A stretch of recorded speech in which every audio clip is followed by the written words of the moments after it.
Alright, good morning, boys and girls. It is Wednesday, April 29th, 2020. Yesterday we focused on rhyming poetry. Today, let's focus on non-rhyming poetry. So first, let's go over expectations. Number 1, make sure that your pencil in your packet is available. Your pencil should be nice and sharp. And also double check to make sure you're on the right page in your packet. April 29th, 2020, non-rhyming poetry. Take 10 seconds to get ready. 5 more seconds. Okay, that goes to expectation number 2.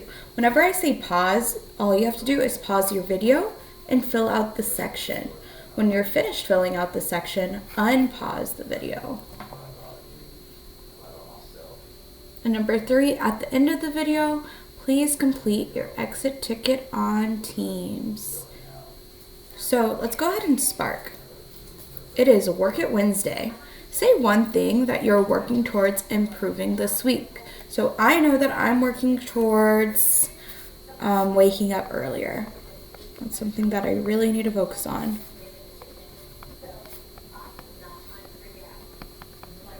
I will accomplish this by, I can accomplish this by not watching TV late at night, because I know sometimes we just start binging or binge watching and I just get carried away. Too much Netflix. Oops. By not watching TV at night. Okay, so what will you work on this week? I'm going to give you a minute to fill out that stem. Go.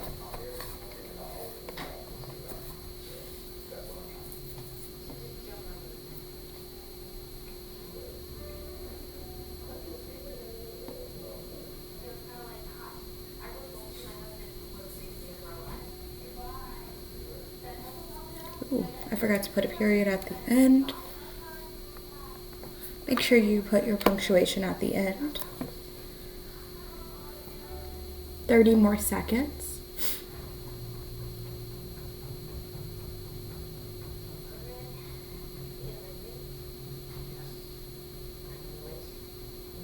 You should be on the second line by now.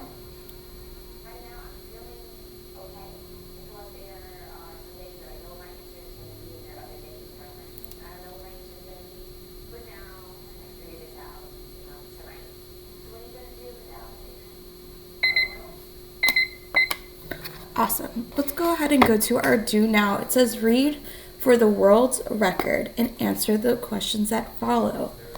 So first, before we read anything, what do we need to label? Exactly, we need to label those text features. So what text feature is this? Yeah, it's an illustration with a bunch of kids holding a giant sausage. I wonder what this will be. There's sausage, here's some mustard. Wonder what the world record is for. Let's label illustration. What other text features do I have in this little poem? Good. Our title is for the world's record. And our author, or our poet in this case, because it's a poem, is Shel Silverstein. Poet. I apologize. Poet. All right. So let's go ahead and track. Pencils are down. Let's track line 1 and read.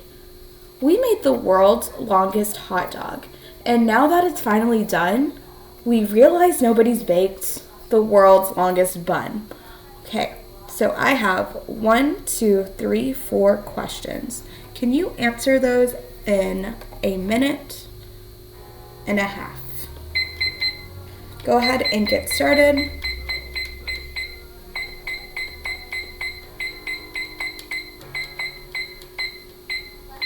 Awesome. Here's your timer. Thank you for answering these 4 questions that go with the Shel Silverstein poem.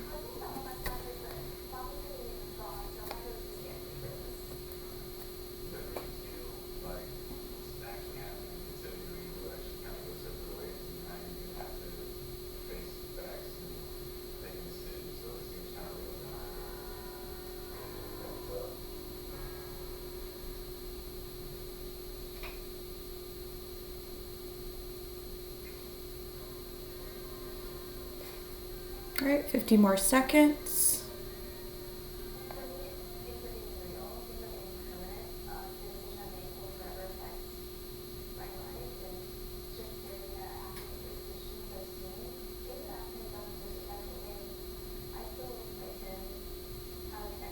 Thirty more seconds.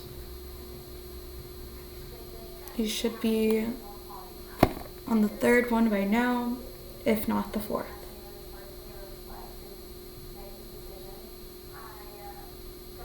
If you're finished, sit in slant and put your pencil down. We will check it in about 10 seconds.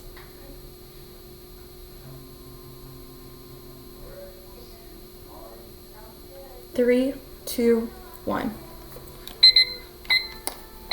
All right. So, which lines in this poem rhyme?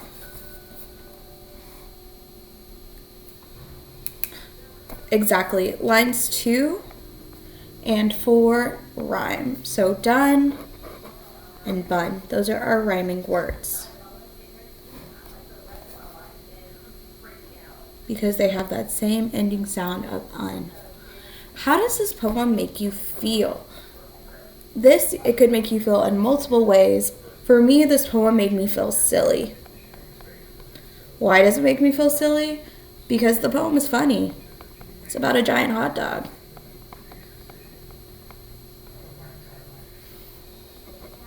Poem.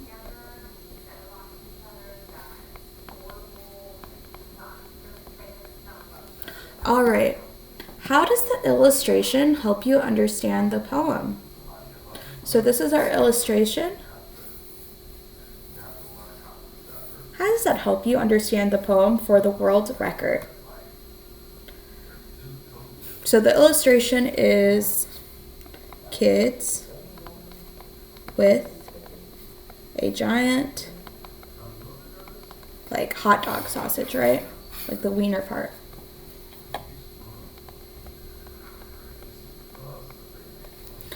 How does it help you understand the poem? Well, what's the point of this giant sausage or wiener? Yeah, that's what they broke the world record for. So this helps me understand the poem because the world record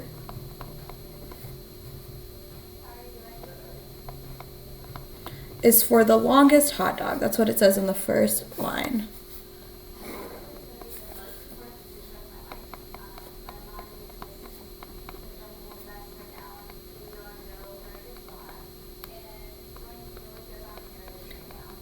So they made the longest hot dog. What did they forget? Right, it says, we realized nobody baked the world's longest bun. So why did Shel Silverstein write this poem? Is he trying to persuade you to eat a giant hot dog? No, he never said, eat this hot dog right now. Convince the reader to bake the world's longest bun? No. Or C, entertain the reader with a funny fictional poem? The correct answer is C. If you chose C, kiss your brain. This poem is just for fun. Let's go ahead and go to our objective. Did you know that all poems, they don't have to rhyme? So sometimes poets use repetition. So that's what we're going to learn about today. Go ahead and go to your first bullet point. Repetition is words or phrases that are repeated, which means said more than once. What is repetition? Good. Words or phrases that are repeated.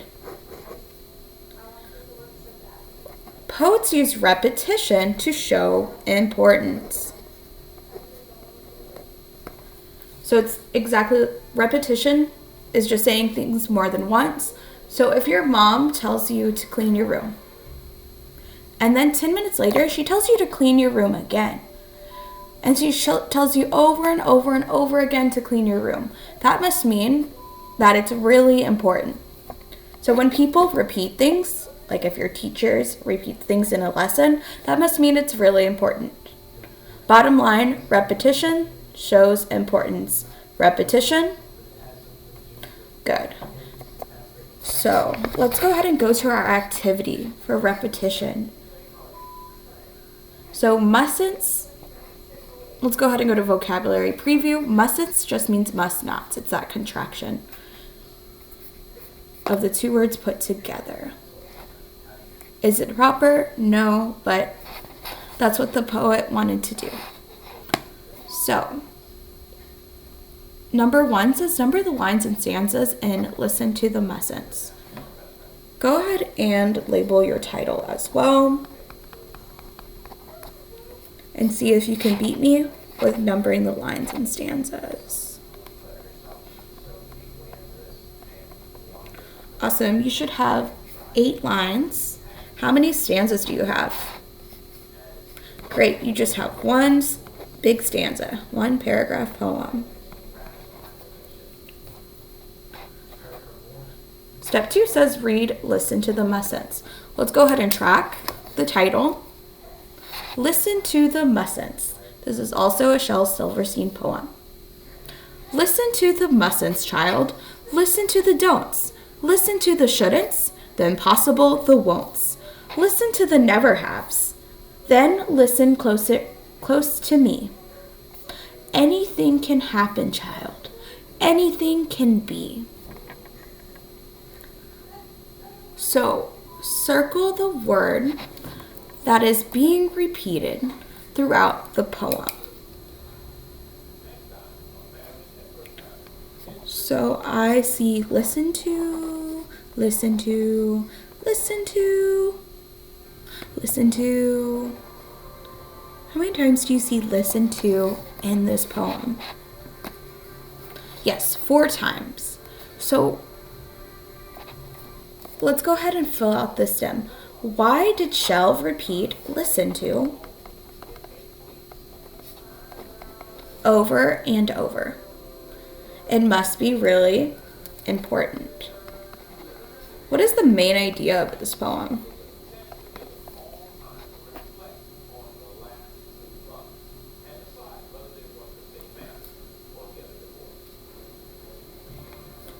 Right, it's about listening to what people have to say, but then also knowing that you can be anything. So that's why it's listen to is a very important line in this poem. All right, let's go to the back page. Ooh, one of my favorites, classic. It's called Falling Up. What do I need to do first before I start? Of course, I need to label my text features. Let's see, I have a title. The title is Falling Up. I have an illustration. Looks like a little person in the sky. Interesting. Wonder what falling up means. Another illustration of houses. So these are houses and the guy is up in the sky. But he's falling up. Interesting.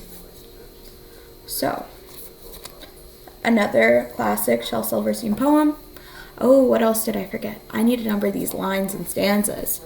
Let's see if you can beat me. 1, 2, 3, 4, 6, 7, 8, 9, 10, 12.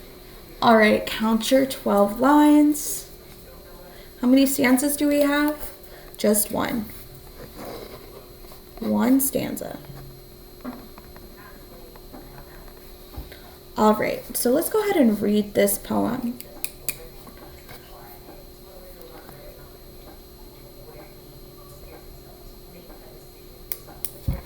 Okay, falling up. I tripped on my shoelace and I fell up to the rooftops, up over the town, up past the treetops, up over the mountains, up where the colors blend into the sounds. But it got me so dizzy when I looked down. I got sick to my stomach and I threw down. Blech. All right. So you have 5 questions to answer on this side. I'm going to give you 4 minutes. What are you going to do in these 4 minutes? Exactly. You're going to answer these 5 questions. Good luck. Put your timer here. Thank you for using Falling Up to answer these questions.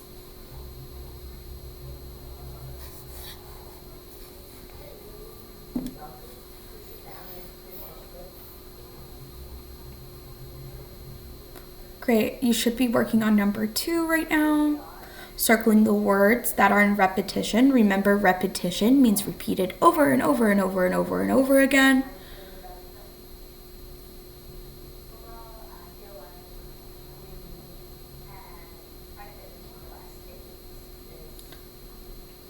Why does this author or poet use repetition? Because we know that repetition shows what? Go back to your notes if you need to.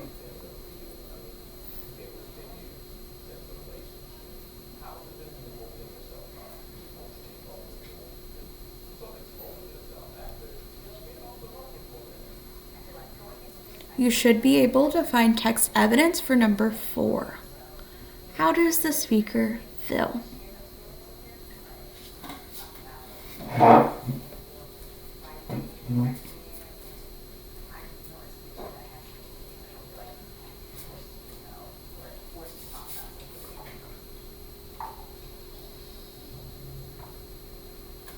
Why do you think they feel that way? There is text evidence, some juicy text evidence that you can find.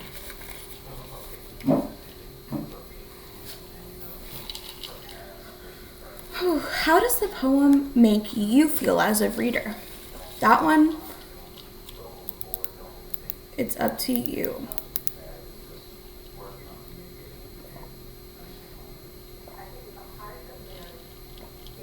So you have to choose your feeling or your emotion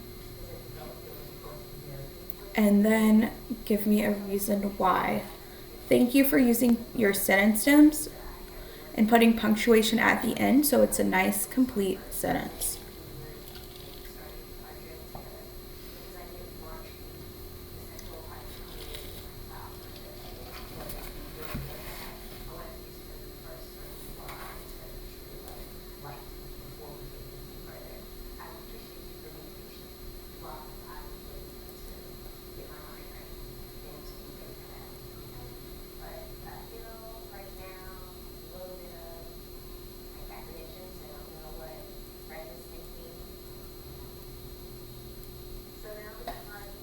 One more minute.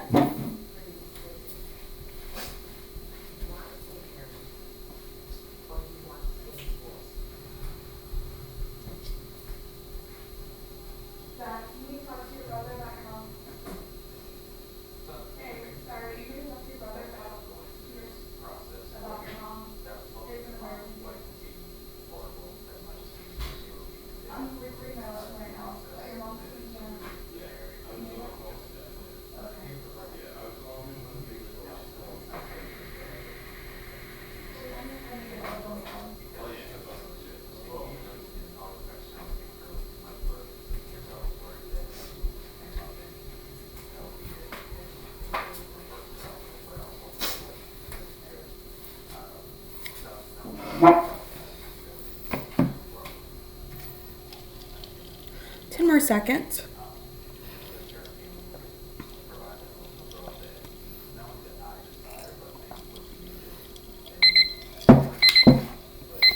Alrighty.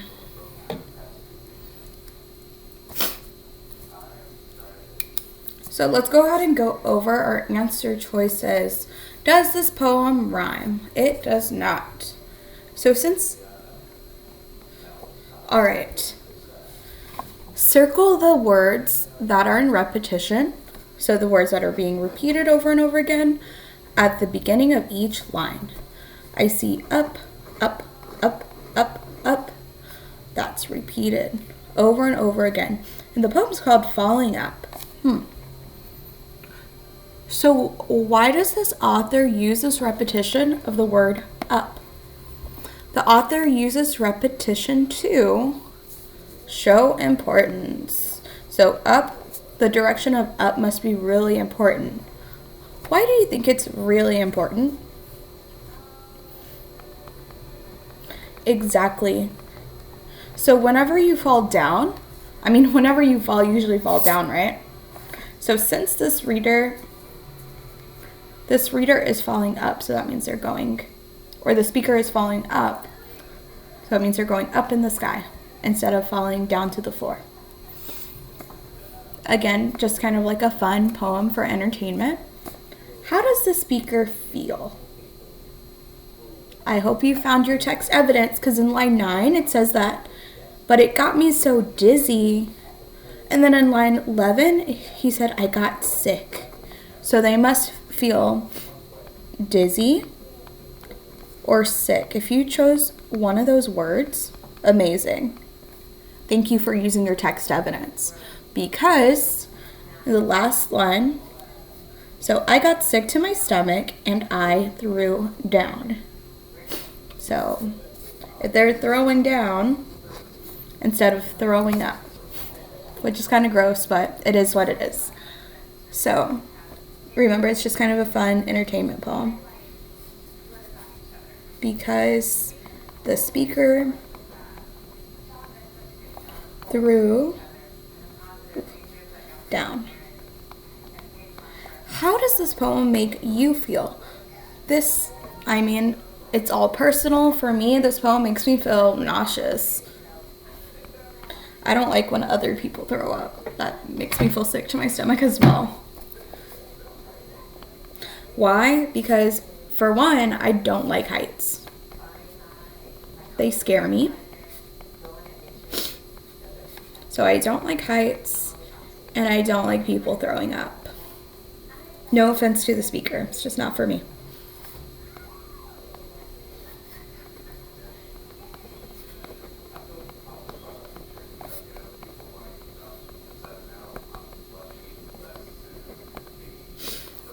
All right, so we have one more poem by Shel Silverstein. Let's see. This one, let's go ahead and read it together. So we have our title. Go ahead and number your lines and stanzas.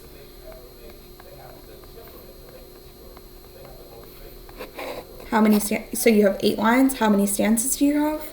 Just one stanza. All right. So, tell me I'm clever. Tell me I'm kind. Tell me I'm talented. Tell me I'm cute. Tell me I'm sensitive, graceful and wise. Tell me I'm perfect. But tell me the truth. So, you're going to use this poem to answer these questions.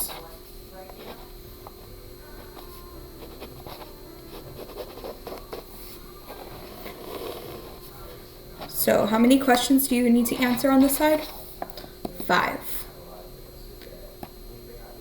However, before you start answering these questions, let's go ahead and do a no rhyme challenge. So we're going to create a poem about yourself using the tell me fill in the blanks. Remember that rhyming words don't count. So we're not going to focus on rhyming words today. We are going to focus on that repetition of, I can't tell you because then I'm going to give you an answer over here. Something that's being repeated over and over and over again. I bet you already know what it is because you're super smart. All right. So, if you have a little paper, just like a little piece of scratch paper, you can brainstorm. If you just want to write it off to the side, you can do that as well, or on top. So, I know that last week we thought of words to describe ourselves, like with the rainbow poem, the fun rainbow alliteration poem. This week, I want you to think of words that other people use to describe you. So what I did to brainstorm, and again, you can brainstorm in many ways. This is just how I did it.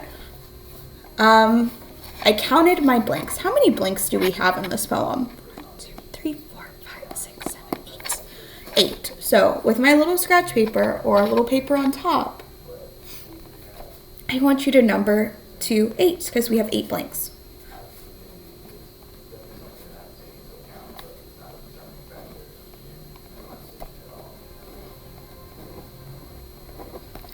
Awesome.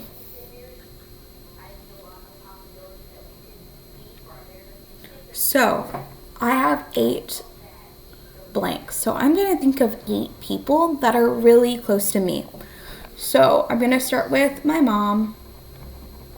And your 8 people do not have to be the same as my 8 people. We have different people in our lives that are special to us. My dad, my brother, my sister, my professors, which are like my teachers in my grad school, my college. Let's see. My 3rd grade team. So for my team, I mean Miss Price, Miss Santa Cruz, Miss Fuentes, Miss Garza. My students, which are you. And then my best friend who lives back home. Right? Take 10 more seconds to finish up that list.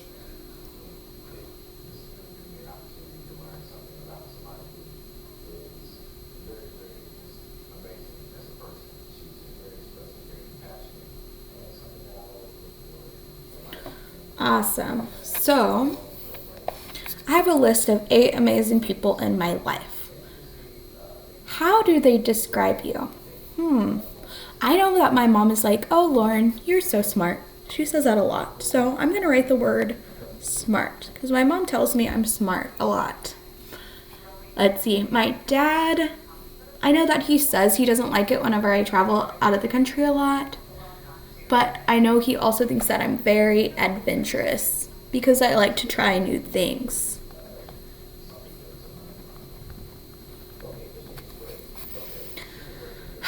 Let's see, my brother is older than me, so he thinks I'm annoying, but I know he also thinks that I'm independent. So I'm trying to think of good, positive adjectives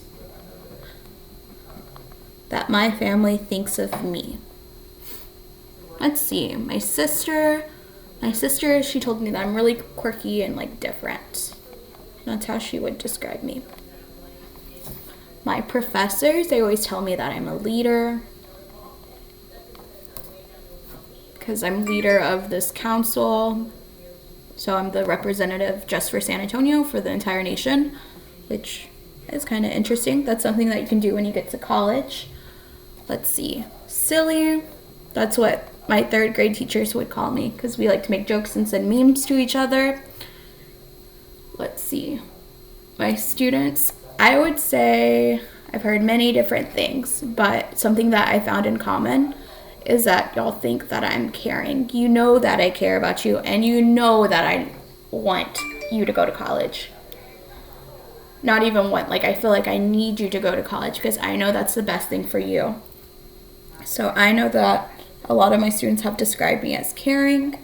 Let's see, my best friend, she thinks I'm really hard working. Good. So maybe pause your video if you need to think of these words.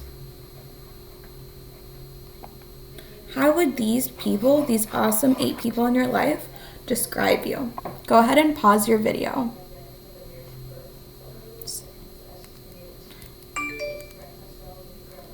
All right, awesome brainstorming. So I'm just going to use these adjectives, these describing words, and then put them in the blanks. So tell me I'm smart. Tell me I'm adventurous. Tell me I'm independent. Tell me I'm quirky. Tell me I'm a leader. I'm a leader. Silly. Caring. Silly and caring. Tell me I'm hardworking.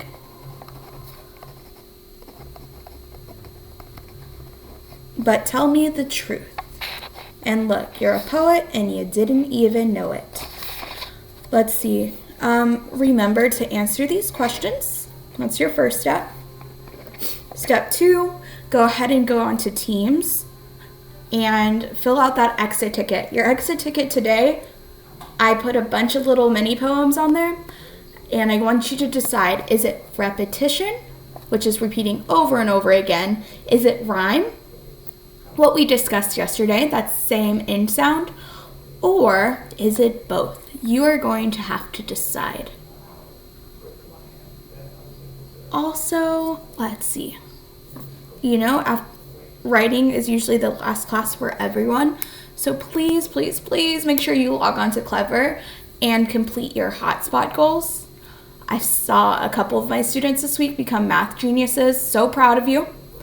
And then also make sure you're doing your AR so you can be a word master or royal reader. All right, y'all have a great day.